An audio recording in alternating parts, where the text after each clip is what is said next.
So I'm making a review today because this happened. And you're probably wondering whether you should get one. So let's find out. Rocking my SoloWorks Suspensions t-shirts today, even though they did not support me in my channel.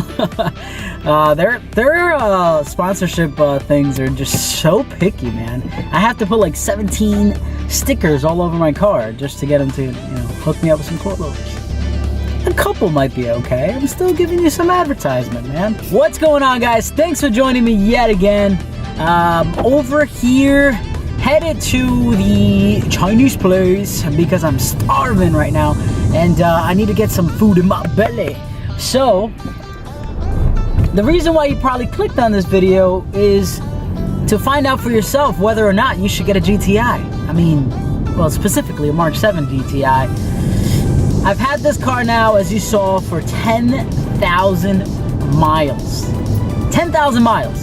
And ever since the first month, I've been modifying this car. So, for the past, I believe, 9 months or so, I've done modifications to this car. We started off with little things like rain guards and stuff, and then went right into lowering the car with some H&R Sport Springs, which made the stance perfect and didn't change anything at all in regards to the ride quality. So, this is going to be a little bit different review because this is going to be obviously from a car enthusiast perspective. If you're thinking about not modifying this car, honestly, it would still be a great car.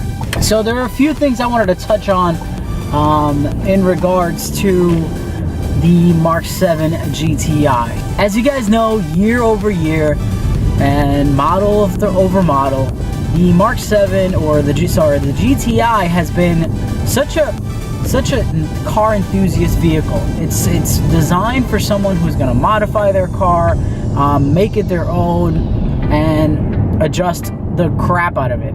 So the first thing I wanted to touch on in regards to the Mark 7 is reliability over the last 10,000 miles. Now, I know you're gonna say, hey, it's only been 10,000 miles, every car's great at 10,000 miles. Well, think again. I've seen some American cars that are sold 4,000 or 5,000 miles later, they're already having issues. So, in regards to this car, I have not had any major issues which were caused by something the manufacturer would have done. So I have had things like, my boost pipes coming off, but the only reason that it came off was because I took it off in the first place. I've had absolutely zero issues. We just did the 10K service on this vehicle.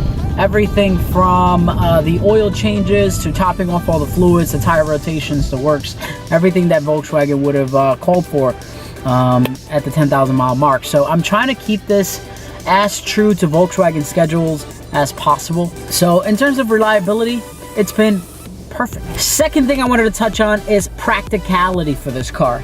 Now, 4 doors are always going to be very practical vehicles.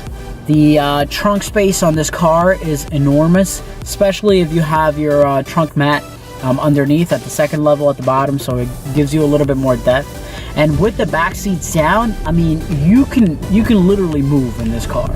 I've moved in smaller cars than this, and this would have been amazing. So definitely a ton of space, definitely a comfortable car, and miles per gallon has been pretty decent, even after all the modifications that I've done.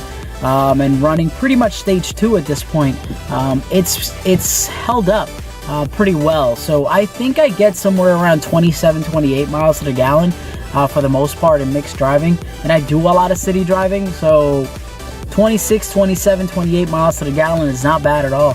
For a little car like this that puts out 350 plus torque, and that's driven aggressively often. Those are some things that you have to consider when you're choosing your next car, and I think honestly the GTI really holds up when it comes to practicality. Now the third thing I want to touch on is going to be the ease of modifications. I have done, as you have seen, I mean, you guys saw my entire list of mods. I've done so many things to this car so far, and it's been a breeze. For the most part, it's a bunch of hex bits and clamps and things like that. Very simple to install, and everything's really right in your face. The engine bay is very open, so you have space to do most things. I think the only thing I ever had trouble with was that that clamp on the throttle body when I did my charge pipes not too long ago. Other than that, I've had space for pretty much everything that I've done so far. And the best thing about the mods is the amount of power you get from doing them. I mean, some cars gain, you know, 10, 15, 20 horsepower at most from doing a simple tune or a piggyback or anything like that. I am 100 torque over stock right now, the way I have mine set up. So that is pretty darn amazing. The amount of power you can get from just bolt-ons and a small tune is insane compared to many other cars. Like my FRS, I gained, I think it was like 25 total power extra when I did the open flash tablet on it.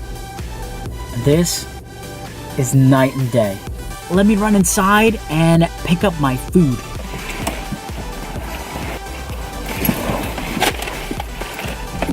We're back.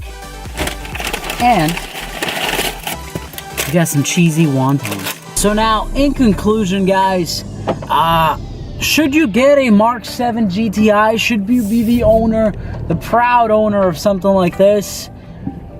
If you're a car enthusiast, absolutely.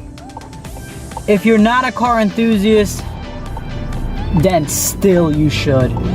This is such a good car. It's great for someone who's just commuting back and forth. It's great for someone who actually wants to modify it and take it to a show. It's great for someone who wants to build it and run it at a track, or wants to, you know, achieve the best quarter-mile record. I mean, this car has so many possibilities, guys, and sky is the limit with modifications for this car. There are so many companies out there providing all sorts of different products that are just pretty much just bolt-ons, and you don't even have to go into the inside of the engine to get a ton of power from this car. So should you get one? Absolutely, go ahead and do it. If you were on the fence about getting one, then just jump the damn fence and get over it and go buy one. So see you in the next one, guys. Peace out.